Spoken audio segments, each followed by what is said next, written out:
Welcome to Pub Table Racers, show number Jimmy Johnson. Oh no, Alex Bowman. 48. Show number 48. This is Pub Table Racers. My name is Tim Pack, and sitting next to me is Warren Brosell. And tonight we have a good show for you. We have Kevin Lepage coming on, the pride of Shelburne, Vermont. He'll talk about his Cup career, his Xfinity career, his wins, and what he's up to now. And I was way off in what he's up to now. And he's going to clue us in on that. And he's got some great stories to tell about his days. And Warren, before we get started, the all-important reasons why are we called Pub Table Racers? Because we talk about racing with a bucket of beer at a pub table. At a pub table. And Miller High Life. Miller High Life because Bob Johnson is our superhero and friend. We both worked for him at one point in time. Some of us still do in some capacity here and there. So here we go. Here we go. Here's the show. Thanks. Cheers, Bobby. One thing we will not talk about tonight is football. There's football? Anyhow, our teams are out of it, so we're done talking about football. Okay, before we get started, before we get to the news, let's get the sponsorships because we can't do it without them. Right. First of all, the Garage Shop up in Denver, North Carolina, the Garage Shop 200.com. Go check them out. They're building a new Bonneville salt flat car right now. Yep. The fabricating guys up there, Tim Clements, Aaron Brown, those guys, great work they're doing there. They just redid one of Darrell Waltrip's cars. Yeah. They're doing modifieds. Go check them out on Facebook. They finished that Superbird. On the Superbird, some great pictures. Yeah. Of he's got some great pictures on his website. That thing is just amazing. Go check them out. Get their merchandise, whatever. Also, we want to thank our friends at RacingJunk.com. If you go on RacingJunk.com right now, Warren and I have a banner ad up there. Yeah, click on it, please. Yeah, click on it. Check it out. It's clicks and chicks. No, I'm just kidding. But no, kidding about that part. Well, Beth from my hometown of Clarence.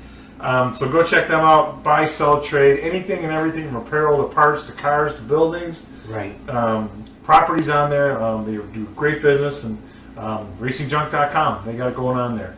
And also our main number one man, Brad Doan, Lake Norman Patio and Game Rooms on Brawley School Road in Mooresville.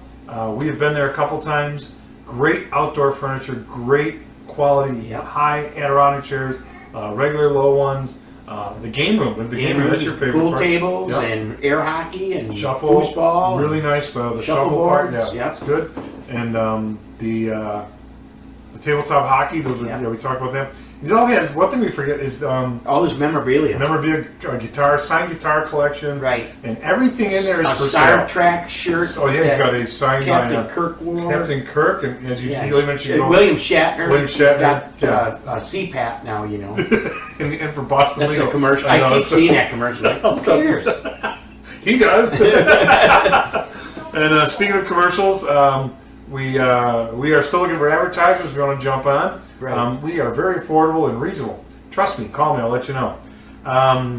We also check out our website. We have our apparel, T-shirts, tumblers, hats. New hats are in. The black ones are in. Check them out. And also YouTube. Go to our YouTube channel, please. Just click on, hit subscribe, watch a few minutes, have it on in the background. You know, check out some former shows. Go in the shower. Yeah, just former shows. We're trying to build that up. Also, you can catch this when it reposts if you don't want to see it. You're driving along. You have podcast networks. We have, Spotify, Apple, iTunes, right? Or Apple Pods, whatever it's Apple, called. yep. And then Google and Radio Public. So we think we're big time stars here in the beautiful Honeysuckle Creek Loop Studios. Thank you. I'm gonna have one more sip of this. How was your day today? It was okay. Those things at Team Penske. They're really good. We got a new sponsor. Oh, yeah, I heard about that. Who is it? Just go ahead and share it. It would be Verizon 5G for Austin Cindric. Very good. For the Daytona 500. Not bad. So the phone company's coming They're back. coming back and getting back in the game. Yeah, well, they should. I mean, what did everybody do there? Nextel run them off. Nextel Sprint. And then, they run them all off. Now here's Verizon for one race, 500, and Austin has those races way in. He does. So 45 entries. I counted for the so far for the Daytona 500. They take 40. They take 2 on time, 2 from the duels, and the rest go home. So 5 guys will be going home. Gonna be interesting. Should everybody know? What I like about it, at least there's enough. Yes. Participation there. And that, you hate to see anybody go home. No. True. But we're not just barely filling the field. Right. There was no. A couple of years, all it was who's going to start where. Right. Now it's those interviews after the 500. A couple of them, they were going and getting. They were getting some old guys to say, hey, We're going to talk about that. Will you drive this car so we please, can fill this field? Right. I'm not talking about our guest. There was another one that's in my head. He was a former champion, and that's why it sticks in my head. There was some announcements in the last week. Yeah. That we're going to touch upon. All right, so let's talk about the news. Some things to go over real quick. Then we'll bring Kevin Lepage up and your questions and comments. And yes, Beth, you need to buy some of our pub table race koozies to keep your beer cold, even though you're in Buffalo. All right, the news. What do we have? Prior show guest Ryan Vargas, he came on. He announced today with JD Motorsports with Gary Keller. Full time. Full time. He's going full time to number 6. He will compete for Rookie of the Year contender. Yeah. Good for him. That was good for him. He's a good kid. Good kid, and he's one of those guys that you just want to root for because his enthusiasm and passion. And he comes from nothing. And he comes from nothing. He knows it, and he'll work 3 times as hard as everyone else. So that's good. Rookie of the Year contender. Another prior show guest, Corey LaJoy. Yeah. At Aspire Motorsports, he signed they announced a primary for the Daytona 500, I think Phoenix. And the name of the company is called Youth Theory. They do health supplements, and work with me here, folks. On the car, it's going to say past the numbers and the quarter panels up there, it's going to say ashwagandha. Ashwagandha is the product, stress relief, clarity, and mental focus. Over here. Maybe right, I'm going to get some of that stuff. Right. Ashwagandha, that sounds like a lake in Wisconsin. It sounds like a territory up in New York State. But right, up in Vermont. We got all that in Native American. Well, you're partial. Sheboygan. You have some Indian blood. Native American. Native American. Yeah. Sorry, folks. All right. So get it right. Speaking of former Daytona 500 champions coming back in to race this year, Jamie McMurray was announced. Yeah. With Spire Motorsports. He's going to jump in there. Derek Cope. And then they announced Derek Cope. Yeah, 1991. Yeah. But I mean, that's 2 guys we're touching upon there. Okay. Noah Gregson, we touched upon him. Yeah. He's in the beard one. So those are some guys there. Some news that came out there. And now we have the Rolex 24 this weekend. People ask me, how long is that race? How many laps is it? It's 24 hours. It can be how many laps they want it to be. 24 hours. From the NASCAR ranks, you have Chase Elliott. It's his first one. Jimmy Johnson. I think it's his... Austin Dillon. It's his 8th one. Austin Dillon's first. And A.J. Allmendinger's 15th one. Yeah, why not? So he's a primer one. Well, that's right up his alley. So that's it. That's the news that we feel like covering tonight. If we missed something, oh well. We ready for our guest? If you missed something, let us know. We want to get Kevin over here. Yeah, let's get Kevin. I mean, you don't hear us babble. Yeah, so let's bring on Kevin Lepage. He is the pride of Shelburne, Vermont. He has 140 starts in the Busch North Series.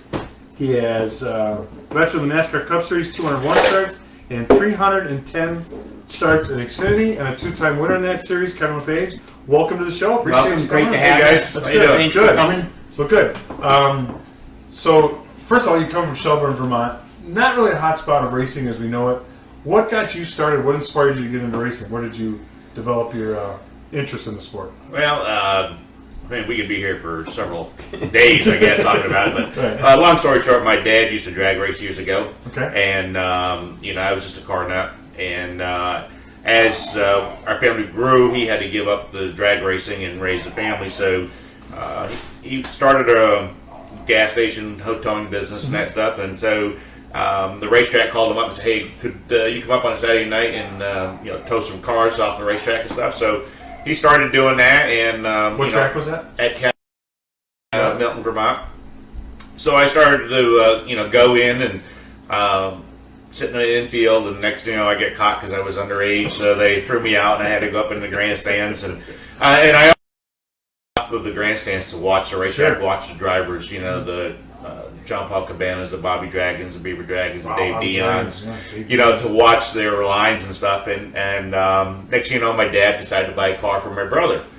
And so he raced for 5 years, and he had some success. And then he got married in spring of 1980, and so my dad says, well, you know what, we're going to let you run a few laps, a few races, 35 lap races, and let Ricky run the big 100 lappers. Now, real quick, did you want to do this all along? Oh yeah. So 1980, I'm going to kind of guess here. We talked about our ages a little bit. You were 17 years 17. old. I was going to say 16 or 17. 17. Okay. So season had started like 3 races, and next thing you know, it was the 35 lapper at Catamount.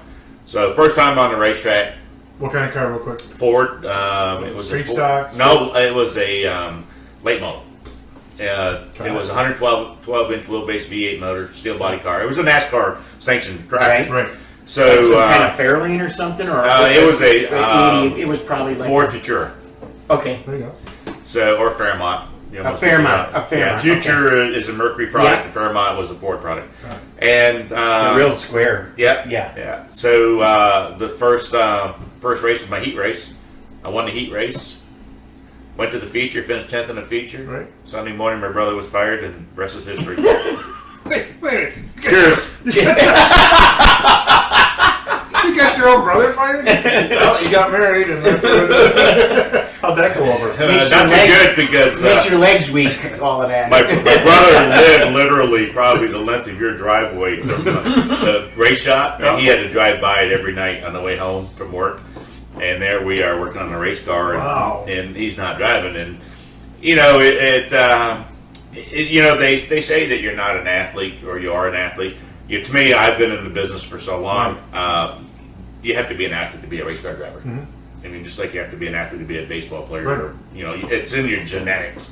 And he didn't have all the genetics that it needed to be. And for me, I mean, just that first day in the racetrack in practice, it was the 3rd mile asphalt. Right. And so I'm out there practicing, and my dad's sitting in the pit stand, and he's watching me. And there was a fellow racer, a Ford racer that ran the lower division, and he's standing behind my dad, and he taps my dad on the shoulder, and he goes, "That's your race car driver." And my dad said, "Yeah, we're going to give him a shot." He goes, "No, I've been timing him. He's been out there for 20 laps. He hasn't buried a 10. First time ever on a racetrack." Now, and do you think that's because you visualize, you watch so much, or you just? I learned a lot by just sitting there watching. But I also had the whereabouts on when to lift, how quick to get back to throttle, how smooth, all that stuff.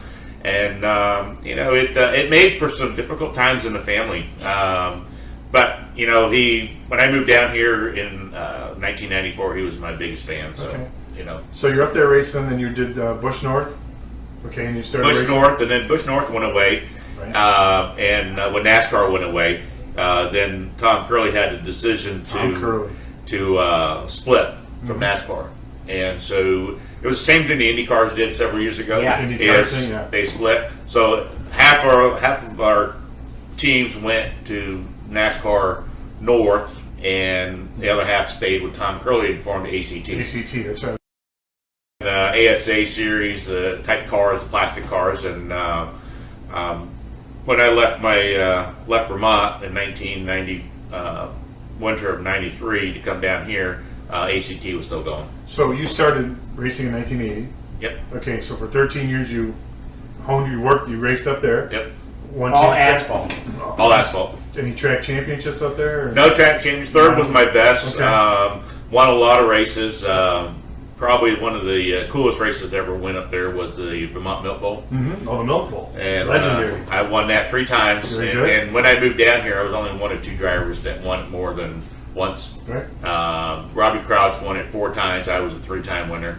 And since then, several guys, I think there's like 4 or 5 other guys that's won it 3 times. But I also, my last year I ran it in '93, I also ran a lower division that same day, which was called the Milk Cup, and I won that one too. So I'm the only driver ever in Milk Bowl history to win the Milk Bowl and the Milk Cup on the same day, 2 different cars.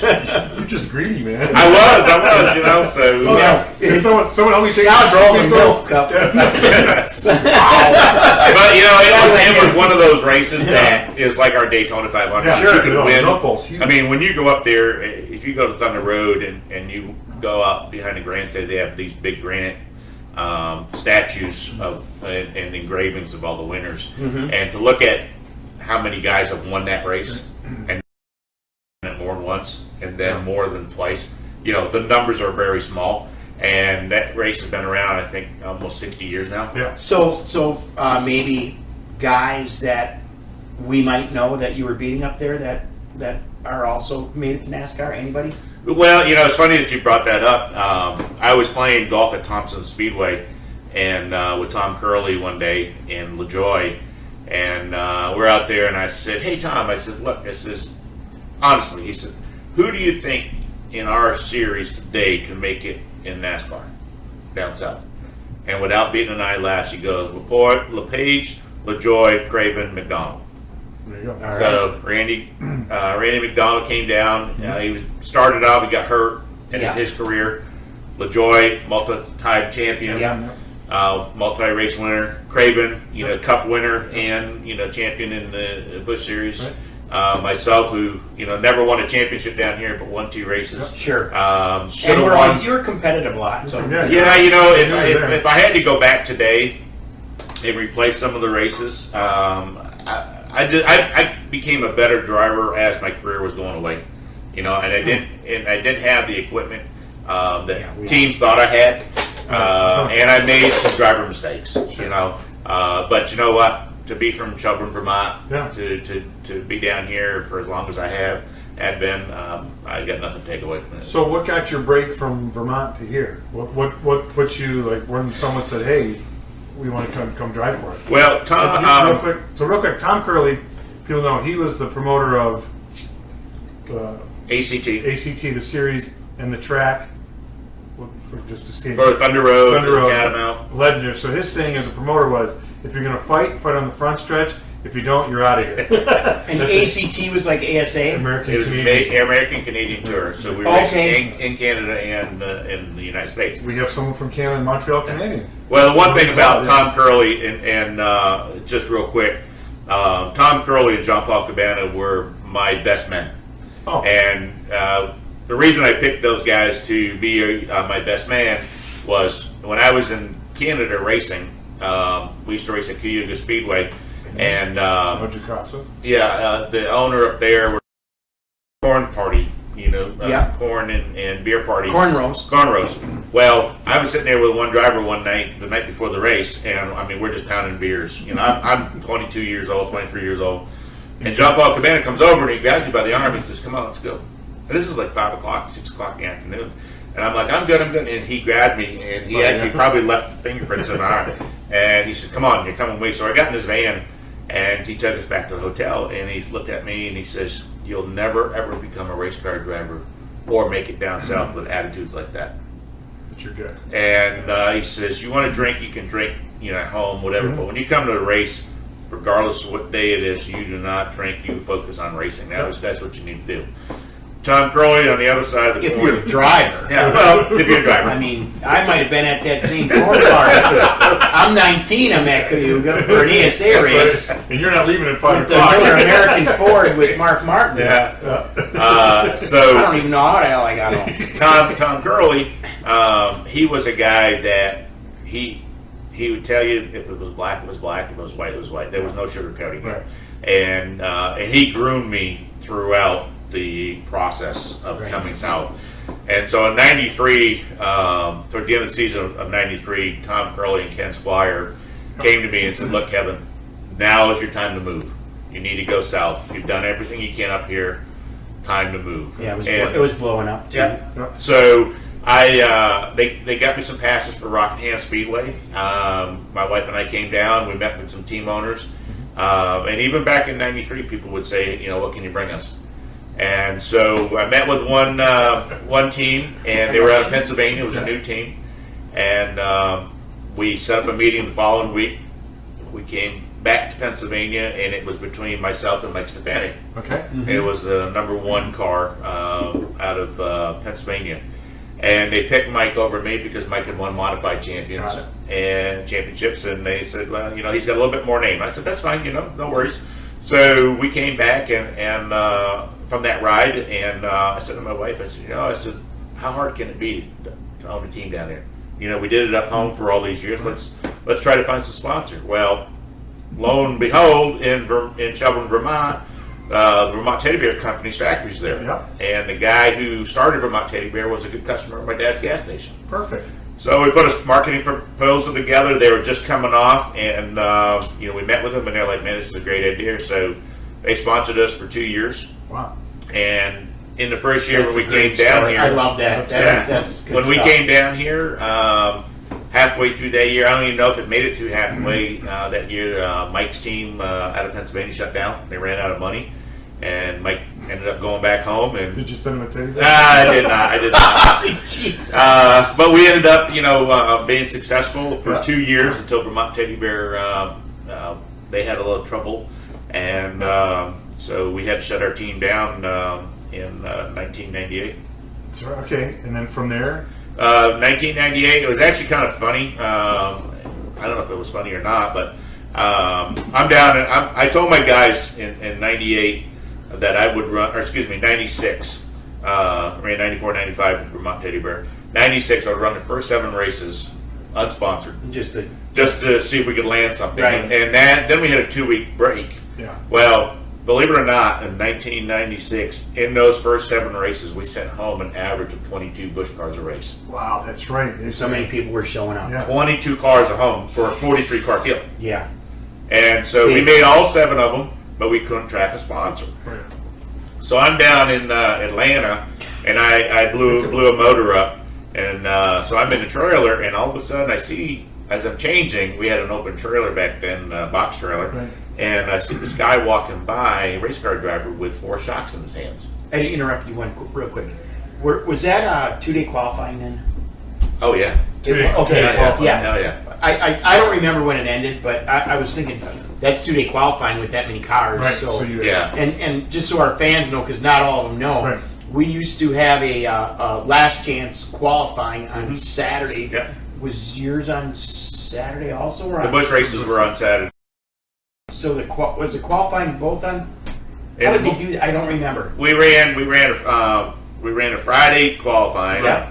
And then Saturday morning They got to try again. they try again. Right. And then, like at Charlotte was the only place that they ran the races. Okay. So you ran Friday for qualifying, and Saturday it'd be a last chance race. Right. Okay. Because they would take so many cars. Yeah, and then you had to turn your car around, Yeah. get, Yeah. get And in then line race and that. go race. Yeah. Yeah. Okay. So, sorry. That's okay. Second equality. We gotta. Some of our younger fans Right, don't so- know what You went what through. we went through. Right. Oh, a lot of these guys would quit racing today because we worked so hard, We had changed motors 4 or And 5 sometimes times. go home. Right. Your qualifying motor, practice motor, Yeah. and a race motor. Yeah. I was like, y'all are. And a gear, and Yeah. I mean, it was a lot. So I'm in Atlanta, and Okay. so this, Four shots.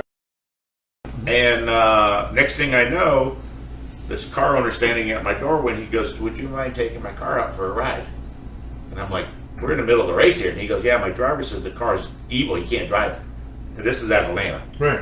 So I go in there. Well, Pete Orr was the driver for David Ridland, the '88 car. Pete Orr. Holy And so Pete's about 6'2", and I'm 5'9.5". And so we get in there, and they did move the steering wheel back to me, but we had to get the seatbelts fit. Sure. So we take off, and as I'm going down pit road at Atlanta, David says, "Be careful, just run it for a few laps, and if we'll figure it out." I said, "All right." So I take off. As I'm taking off pit road, here comes the leaders off turns 4, and I get up on the racetrack, and they're coming back down the backstretch, and I'm driving away from them. And the car owner says, you all right?" And I was like, "Yeah, man, this car's driving like a Cadillac." Yeah, you're not using the throttle pedal. And he goes, "You're pulling away from the leaders by 4/10 of a lap, And I'm like, well, they were down on tires a little bit, but still. And I said, "What do you want me to do?" He said, "Well, finish the race." And Really? so I finished the race. And so our last race was Bristol. And I'm loading the car up, and we're done. And all of a sudden, at the side door again, here's Ray Smith from Chevrolet and David Ridland. Wow. And they said, what's your deal now?" And I said, "I don't get a sponsor. We're shutting down tomorrow." He goes, "Can you come to our office tomorrow? David wants to sit down with you." I said, "Really?" He goes, "Yeah." He said, "Pete Orr just quit through the race, and he's done racing." Wow. So next thing you know, I'm driving the '88 car. 2 weeks later. It's amazing how these stories. Yeah. How it transpires, right? Nowadays, you don't have someone in the middle of a race going, "Oh, hey man, can you jump in the car?" They do if they got a checkbook. Right. Okay. I mean, you got a checkbook, you can get out of the car and do it. Rules and regs and that. Well, and now so and and it used to be too where drivers could at a test or at a practice, during the practice say, "Hey, so get in. do you mind jumping in my car? Yeah. I don't, Mark, can you drive my car or feedback? I don't think I'm doing it right, or is it okay? And then if it's you or the car. So that's when your ass was your engineer. Yeah. And it's, okay, here's what it did, Yeah. and they made the adjustments accordingly. Now, or you trusted this tell, this guy said, there ain't nothing wrong with it. So I'm telling the driver's ass was the Yeah. engineer, and that's the era you grew up in. So David Ridling was the one that gave me the break. He saw something in me, and we won our first race at Homestead the following. And what was that like? What was that like? Knowing you've won races before, this big stage, and you had the ups and the downs, and now here you are.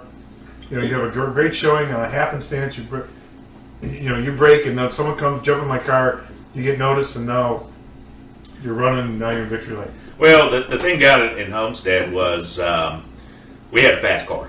I mean, we had just made an announcement that Hype Energy Drink was coming back the following year. Yeah. And, the car was all decaled up for the race. And, I'm leading the race after starting, I think, 12th. Come down the first pit stop, and we go out 15th. And I'm going like, really, guys? And we drive back up to the lead again. Right. And then all of a sudden we come into the pit stop again. This time's on the green. We lose three or four spots. And finally, I caught Bobby Labonte, and it's funny because when I have a bad emotional day, I go plug in the DVD and watch that race, and because Ken Squire's calling the race, right? So it's just Ken right. Squire from Vermont. I'm leading the race, right? So Ned Jarrett's there, calling it, and I'm passing. I'm getting ready to pass Bobby Labonte. And Ned goes, Ken, he says, can you believe this? And Larry McReynolds is on there too. He goes, Bobby Labonte just ran within a tenth of the pole speed that he set while getting passed. Yeah. So I pass him, getting into one. About 4 laps later, Ned comes over. He goes, I have to come back to this, guys. He said, Kevin Lepage just ran 4 tenths faster than the pole speed leading the race on old tires. That's pretty good. And so I beat that day. I beat Bobby. I beat Mark was second. Nice. Joe Nemechek was back there in fourth. So I beat 3 Cup drivers. And so that night we're sitting at the restaurant down there, and next thing you know, this cake come over, and I looked at the waitress and I says, I didn't order cake. And they said, no, that man over there, and he's walking out the door, and it was Jack Rouse. Oh. That's where I got Jack's eye. Oh, so by winning that race? Yeah, he bought the team a cake. Did he say anything on it, or call me Monday or anything? No, that was a little while down. A couple years down the road. Flaps on it. Yeah, so, I finally got, I'm starting to get noticed. Yeah. And, how's that make you feel? I think if David Ridling and myself were to go back to those days, David, we got success too quick. Because the following year, he went and got Lance sponsorship, put a second car together, got a big building, and finances just didn't come together. The hype deal went away. He was running 2 cars on 1 sponsorship with Lance. He brought an investor in.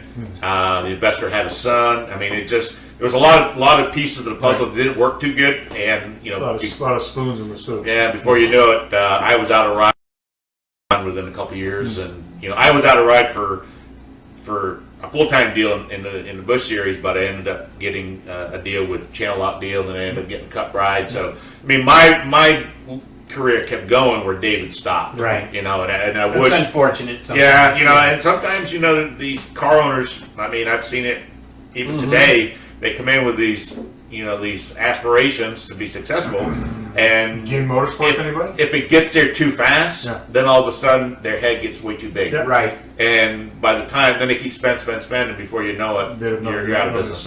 Yeah. Or if it doesn't get there fast enough for them too. Right. Yeah. This You look at the guys that are longtime players in this sport, and a lot of them struggled at the beginning. Sure. It's not stuff doesn't happen overnight. No. You know? It's patience. Yeah. So let's go back. So you're about to take the checkered flag at Homestead, and you realize you got one. Yeah. Do you remember what that was like? I mean, you said you go back, you watch the tape, but I mean, so Oh, you yeah. have to remember it comes back because Yeah, those you are know, the moments that are defining in one's life, not a career. You know, they always say you hear these things in the cars. You know, you hear every creak and crack. You know, the only time I got nervous was coming down the backstretch after I took the white flag. Okay. Because I was catching some cars in front of us, and I didn't want to get myself in a bad position Right. because this was the old Homestead. Yeah, before flat. they changed it. You know, Yeah, exactly. It's flat. Yeah. Yeah. And so I just got to make sure, and I had such a lead, I had almost a full straightaway on Bobby that I had plenty of time. But, you know, the thing is when you're leading and you get out of rhythm, you know, you lift way early, it just changes your whole dynamics of the car and how you're turning and stuff. Yeah. So I just try to play it, you know, almost like a 90% driving. Right. You know, so I didn't catch Kyle Petty, who was the one I was catching. And you know, coming down straight away. I mean, I had the biggest tears in my eyes. Yeah, I mean, that was absolutely. probably one of the coolest feelings. It's a You matter. know, yeah, you know, Bobby, because Bonnie was in the 44 Shell car at the time. Bobby was, Yeah. Wow, that's a good memory. There you go. and you know, the thing is you know, you go back and you look at the You Xfinity. got to remember the era. Yeah. Oh yeah, no, I got it. The Xfinity winners. You know, to me, it's always Busch Series, but Mhm. now it's Xfinity. We know what But if you go back and look at the number of winners, guys who have won a race, Oh, yeah. in it's less than 100 since Really? Busch Series started. Yeah, Wow. You think more with all of them. now because you got Kyle Busch who won like 800 right, of them. You okay. know, Yeah, Mark and Martin who Mark won 60. Well, Yeah, you know. can't get him up. Yeah. Now you look at Kevin won 2 of these races because my second race was at Bristol. Now all of a sudden you look at where that list is, and you know, You're not that far down. no, you know, and like I said, I never won a Cup race. I had so many chances, Right. but you know what? To go back and look at those 2 races, they'll never come out of the record books. No, it's, You know, Some they're have- always going to be in the some record have book. in the past. You know, there's some guys that Tiny Lynn, Bobby Allison have wins that somewhere Right. still haven't. Right. They're still floating around up there. But, Yeah, but these are there. You Right, know, I know. right, So yeah. that's a good thing. Someone's gonna call and go, "Hey man, we changed our mind." You know, after all these years. So we got a question. Mark Martin had one that he thought He thought he had. He pulled in. And was it Rockingham? Was it where he did it? Bristol. Bristol. He pulled in. He thought he was done. Yeah. What was it like when he he did? Bristol? That guy did. Yeah. Oh, that was an interesting day. So I'm running second behind Steve Grissom early in the race, Chris. and I go down into turns 3, and I get this hell of a bang behind me. Up the racetrack I go. Spotter goes, "That's Junior." That was the first year Junior was coming in, where Junior had so Okay. much car and, Yeah. and the talent wasn't there yet. Right. So you have to meet in the middle. they hadn't Yeah. met yet, right? So we go around a lap. We come back into turn 3. This time he hits me hard. Up the racetrack I go. So he goes by underneath me while I stay on the side of him. We get down into 1. He lifts. I jump behind him. I jump on the gas. I hit him in the butt. Up the racetrack he goes. And unfortunately, he didn't have enough driver control or talent or whatever at that time. Right. He slid into the wall Okay. and kind of ruined his night. But, you know, it is what it is. He earned So, it. He earned it. so we're racing. So maybe he doesn't have a Dale story, but that was a pretty good Junior story right there. I do have a deal. It's coming. It's coming. Okay. So we're out there, and now all of a sudden, with about 5 laps to go, 10 laps to go, Buckshot decides on a restart he's going Buckshot to make it 20 wide, I guess. And this is us, right? And I remember seeing Elton Sawyer's car go over mine through the air, spinning around, cars all over the place, and I'm driving through like the seas all parted. And Dale Jarrett's in front. I'm running second. There's 5 laps to go, and so they dropped the green flag. And Dale's car was pretty good in the first lap, but then the second lap he was getting tighter and tighter. Well, I drove it underneath him, getting into 3, body slammed him up the racetrack. He goes, I win the race. Well, the next day I'm running for Roush, and Senior's there. He's got his feet kicked back. He's signing autographs. So I walked over and I put my arm around him and I said, "Hey, about last night." He looks at me. "That's between you and the kid." I said, "Okay, no worries, All right. That's That's all I want to know, buddy. So I'm running along. I got a really good car. I'm running top 10. All of a sudden, Wait, boom! This is the Cup race. Yeah. The next day. Boom! Up the racetrack I go. There goes the 3 car. I'm going, this is between me and the kid, huh? You know? So it took me probably 250 laps to catch him. At Bristol, yeah. At Bristol. Yeah. Because this was the old track. Yeah. Right? When you could actually... Well, here I go in the one, and he drifts up a little bit, and I got 2 tires down the apron. Boom, boom. Hit him sideways up the racetrack he goes. I go on, I finish 10th. From that day on, both those guys raced me, would never, ever put a never put a fender on me. Put a fender on you again. And the respect I got from both Dales. I mean, we became really good friends after that race. And when I was doing my charity golf tournaments in Vermont for the Vermont Cancer Society, I'd call them up, help, and they'd give me whatever I needed. So Nice. 2 good Dale stories. And, Very good people. We've got a lot of fun with them. And when the unfortunate day at Daytona, that hit home. Everybody. Yeah. We're coming up on 20 years. Yeah. 20 years. Hard to believe. I can't believe it. We got a question from Tom Beatty. He's our #1 fan in New Jersey. Yeah. Kevin, out of the 3 Series Cup Busch truck, which did you feel the most comfortable and competitive in?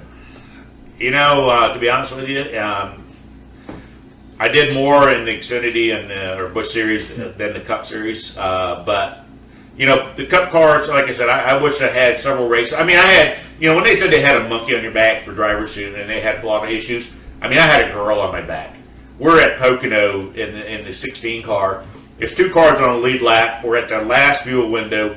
My teammate was on the same lap with us. We're the only 2 cars on the lead lap. Teammate? Chad Loda at the time. And I was getting ready to put him down the lap. I was going to be the only car on the lead lap.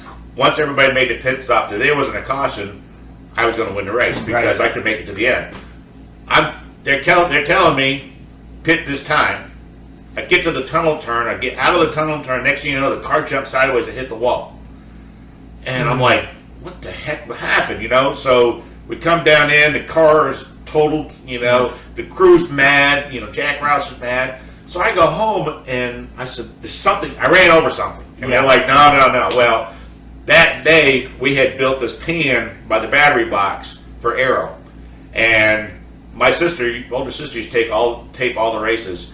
And I go back and I look at the race, and a huge ball of rubber that was built up on that right in front of the left rear tire fell down, and the car jumped up and unloaded it and put me in the wall. Okay. Just stupid things like that happen. So the piece didn't come off, but the rubber did. But it was about the size of a softball. The rubber built up on it because it's so close to the tire. Yeah, and it fell down, and it just raised that car. And then it just unloaded. And I was like hitting a rock. Hitting a rock. It was just coming out of the corner, And so to be honest with you, both series, I felt comfortable in them. I just didn't have as much success in the Cup side as I did in the Xfinity side. Okay. As an Aero guy, and I'm always about risk to reward. Yep. So was that piece, if that wouldn't have been on there, we'd have won a race. You would have won the race. Because we never had another. And it was probably worth 5 or who knows, probably a handful of downforce, whatever. Yeah. You didn't even need. Yeah. But what happened to you hurt you. Yeah. So risk and reward for Aero. Yeah. Another question we have: what is the most beneficial lesson you learned from your NASCAR career? Beneficial lesson. Just to be good to all the fans.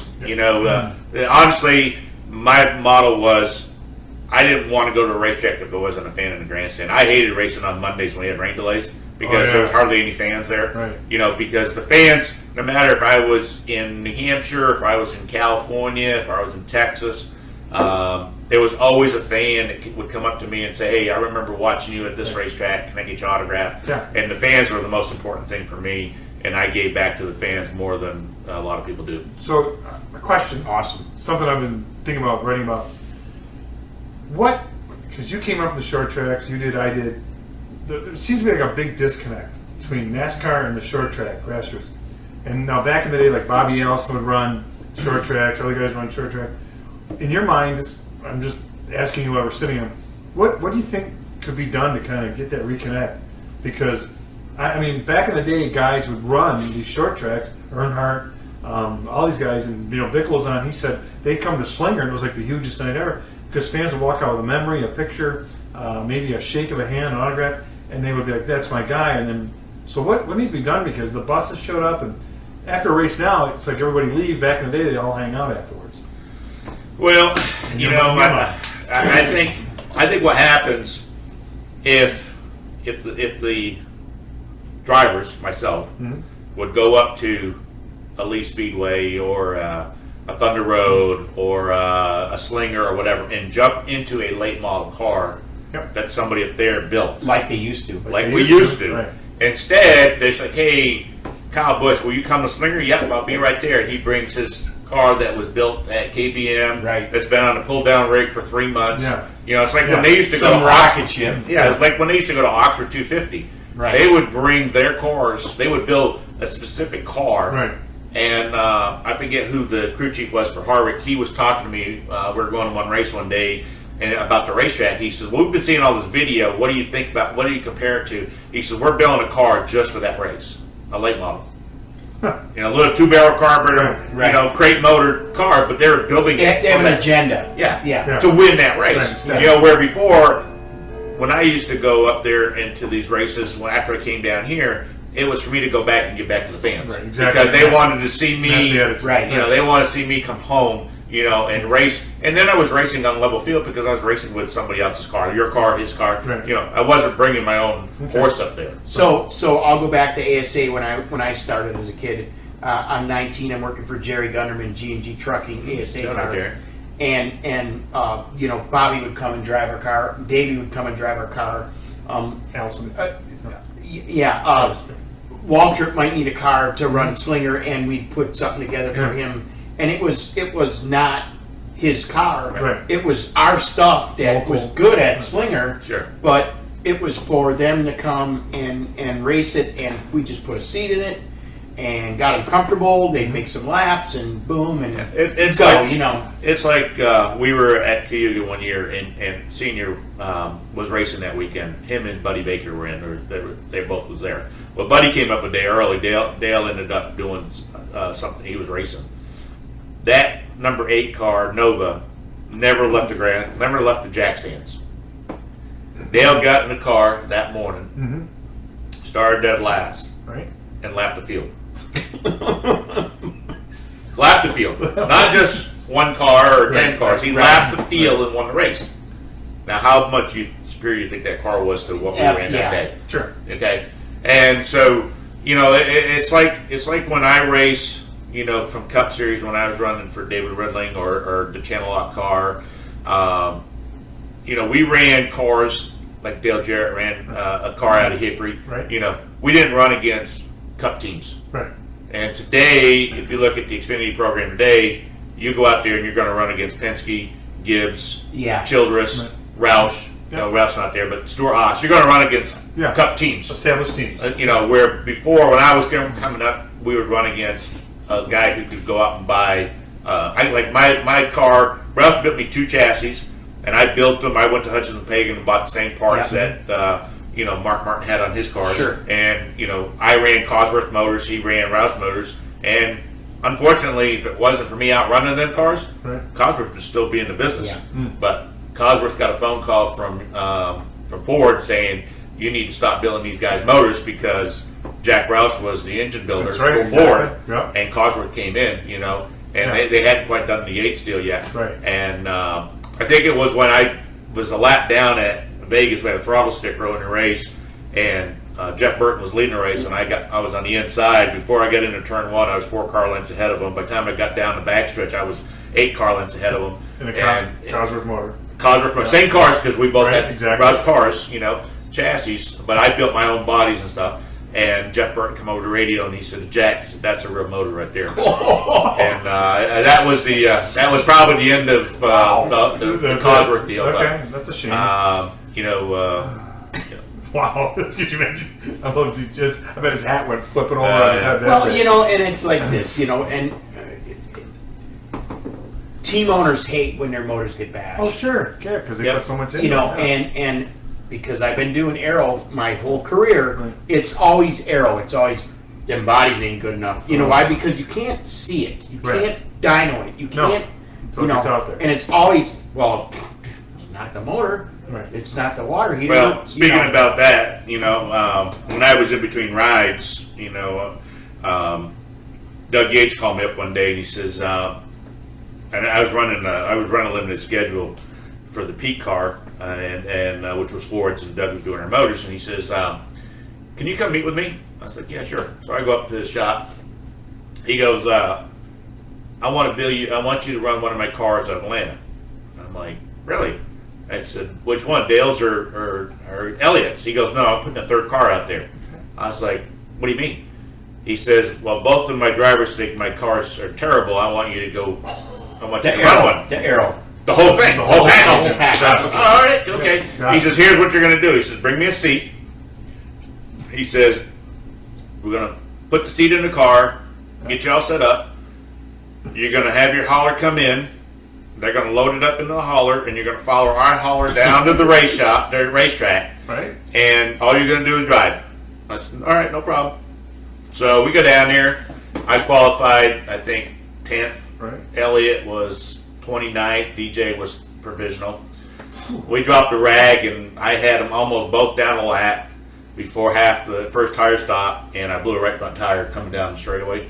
So I coasted around and got down a lap, but I never got it back. Okay.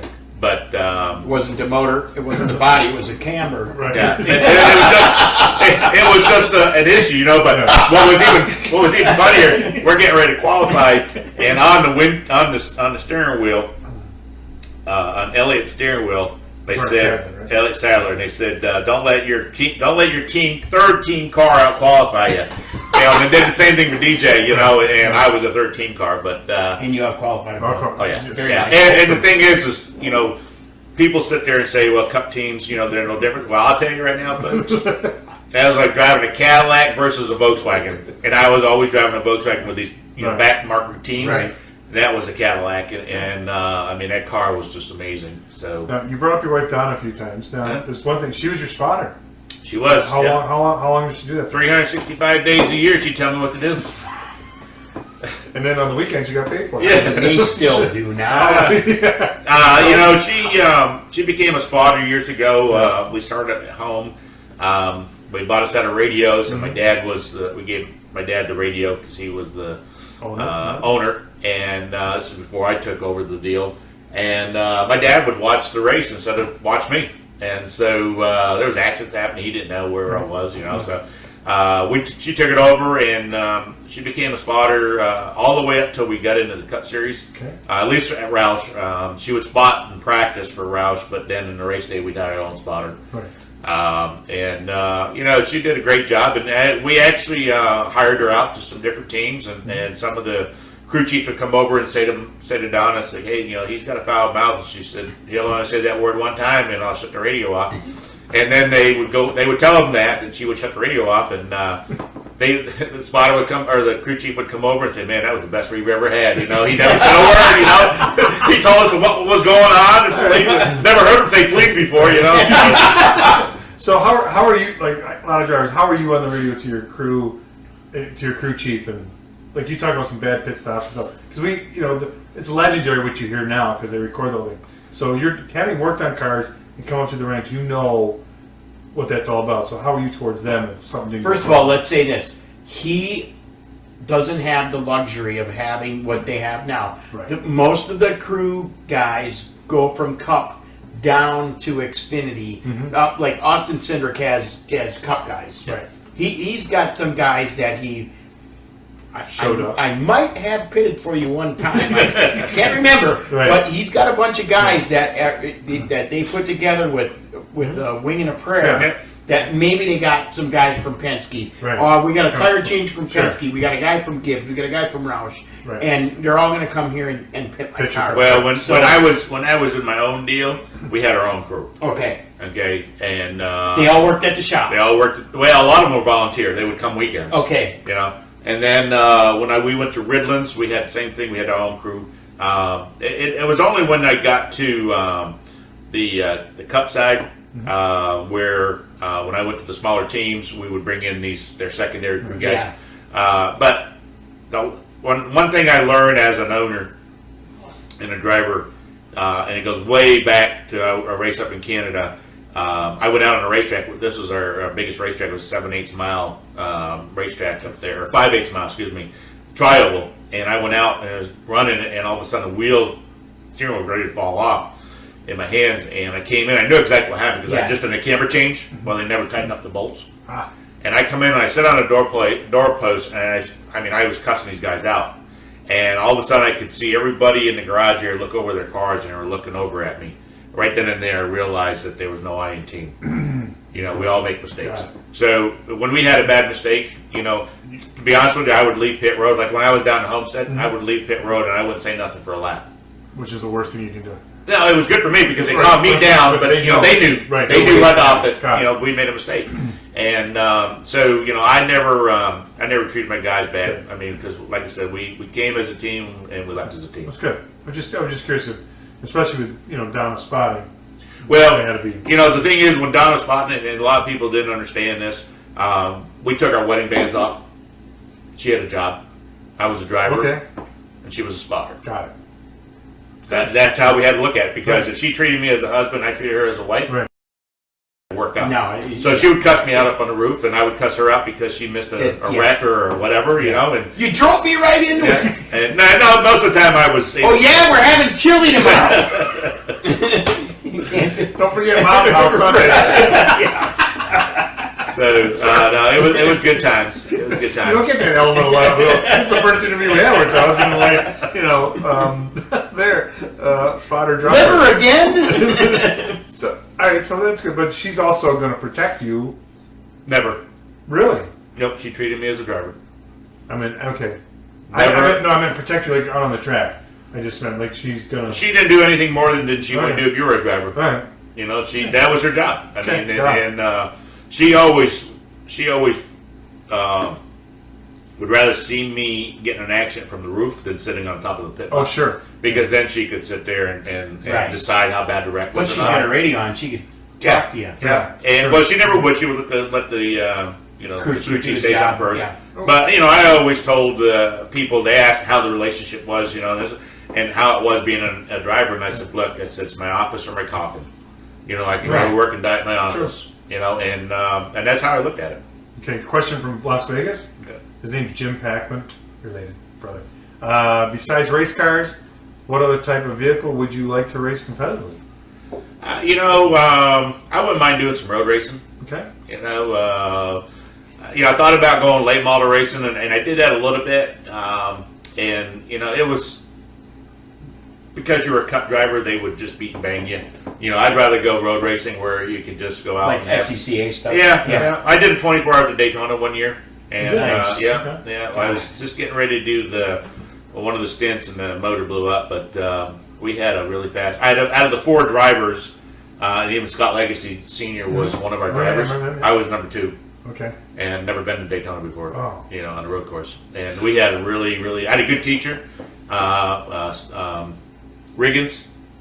What the hell's his first name? I can't remember his first name, but he was a racer and a coach, and then it was me, and then and then the owner of the car, and I was number 2 driver. So I would like to do that.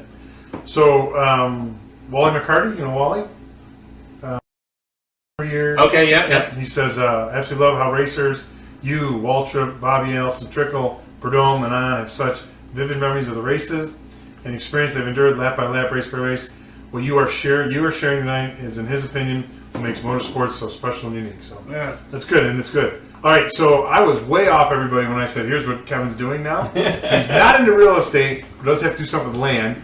In addition to, you own a... I own a lawn care business, which is called Matrix Lawn and Landscaping. Matrix, that's it, okay. We're on Brawley School Road. Happens to be right next door. Right next to the patio place. You want to come over? We'll talk about mowing grass, so your chairs look good on your lawn. There you go. So get your furniture, and then go over and see Kevin. Say, hey, look, can you mow around this? No, you need to get your lawn taken care of first. Then you go over furniture. Right, get your lawn taken care of. Get your patio. Get the weeds sprayed on your patio, and get your furniture in there. Yeah. I actually, there's a story how I bought this. I was in Watkins Glen, walking through the garage area, and Bill Elliott was there, And he says, "Hey, Kevin, you got a minute?" I said, "Sure." So we walked behind some tires, and he says, "What are you going to do after this?" I said, "I'm going to get on an airplane and going back to North Carolina." He goes, No, after racing." And I'm like, "I don't know why." He goes, "Don't do what our era did, which they didn't look past tomorrow." Right. And there's a lot of drivers in that era that struggled, and so I went out and bought a small business. Yeah. When I bought it, it had 25 customers. I grew it to 160. Okay. Now I carry it about 100. I've gone more commercial and residential, so I had to cut off some of the other ones. But I've been doing it for since 2006, I think it is. Okay. It's a good hobby. I like to be outside. I work in the shop, take care of all the maintenance on the equipment. I do all the bidding on the jobs, and then when we have big landscape jobs, I go out and help with the guys. Pretty good. So it's Nice, very nice. And your spare time, if you have it. Life after NASCAR. Life We after talked NASCAR, about we're that talking earlier tonight. Right. So golf, you're talking about you're big time into golf now. Big time, and I've always been a golfer. I grew up on a golf course when I was in Vermont, but this will be my 4th year into the Golf Week Amateur Tour. Just love the game. Play about 20 some odd tournaments a year. Anywhere from we got down to Hilton Head at the end of the year for the Nationals, which they bring all the players from all around the United States that belong to Golf Week. Last year, just the sea flight alone, we had 105 people, covered 17 states. Nice. Wow, that's good. So it's a good group of guys. And Favorite course, Mooresville area, within 20 miles or the Peninsula. Peninsula? Okay. Yeah, we play the Peninsula. Nice. Good. First year I finished 14th in the sea flight.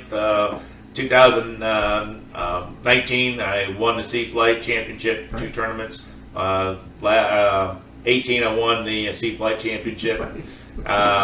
or 20 I mean, and then this year I'm moving up to B flight. So not sure where I'm going to stack up. Right now, I've been changing my golf swing a little bit. I'm like a race car crew chief. Got to work on things. I'm tuning on it. So changing shocks a little bit. Yeah. So bump stops ain't good, right? We're gonna wrap up real quick. What's the one thing you miss the most?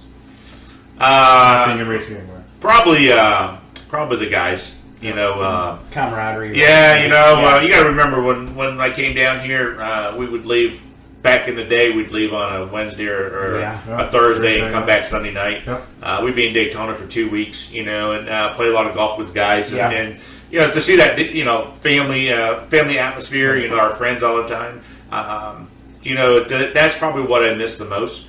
I hate to say it, I think that's missing in the sport. Yes. Yeah. I really do. It's Now, since last year it's been gone. Right now everything's been. Yeah, my hat's off to NASCAR. I mean, they did a tremendous job. We agree. Under the circumstances. To keep it going. To keep it going and keep these guys safe.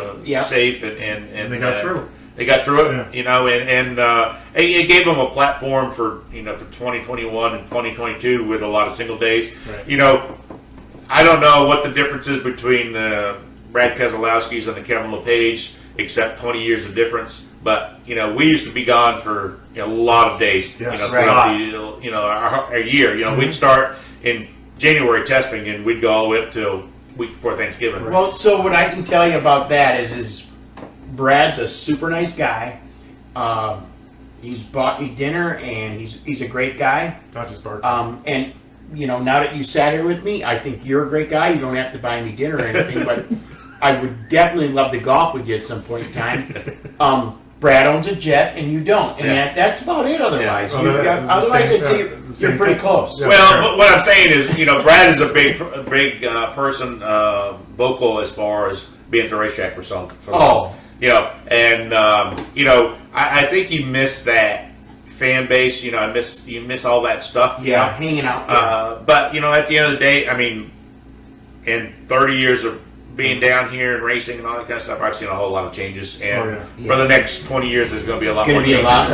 So I understand. In the next 3 years, going to be a lot more. life changes, you know. But you know, this has been great, guys. I'm glad you invited me up and Thank you. It was had a great. great time. It was good. You were on our list, but you caught it great. So thanks for being on. I'll just open the last one here. I might as well. Was not a problem for you. Yep, there you go. Shall we Pleasure, say it? guys. Cheers. Cheers. Thank you. Thank you very much. Thank you. Good night, everybody. We'll see you next week. And don't forget, YouTube, subscribe. That's all we ask. Just click it. We need to build that up. Right. Thanks. Should we say our good night, Dick? Good night, Dick. There we go. Thanks, Kevin. Appreciate you guys. See you next week. Wow. Hey, another great show. Great show. Thank you so much, everybody, Yep. for tuning Enjoyed in. it. We appreciate it. We do this every Tuesday night. And Warren, I think the guests we've had have been fantastic. Phenomenal. And the people that are following us, we appreciate it. We're reaching 42,000 people a month. Can you believe that? And we appreciate you watching. And Right. We're having fun. Hope everybody else enjoys it. that's it. And it's just a fun show. Bucket of beer. Guys sitting around talking about it. So keep tuning in. We appreciate it. Check out our store and everything. But we appreciate you people. And we will see you next week. Right, my friend? Yes, sir. All right. See you next week.